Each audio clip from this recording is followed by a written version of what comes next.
PERFECT, perfect. আসলে শব্দটাই একটা মাদার।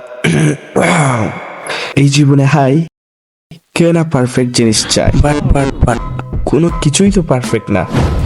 এই যে আমি কথা বলছি, এটা কারো কানের জন্য PERFECT হতে নাই পারে। আবার আমার এই ভিডিও, অডিও, চেহারা, বলন, চলন, আচরণ কারো কাছে পারফেক্ট নাও লাগতে পারে। কিন্তু বস্তুত পক্ষে আমি যদি চাহি এবং তদ্রূপভাবে চেষ্টা করি, তবুও আমি কোনো কিছুই পারফেক্ট করিতে সক্ষম হইব না। ইহা যন্ত্রণাদায়ক হইলেও সত্য। তো আপনি যদি পারফেক্ট মুমেন্টের প্রতীক্ষায় বসিয়া থাকেন, তাহা হইলে বলিব, stop chasing for perfection, just start man.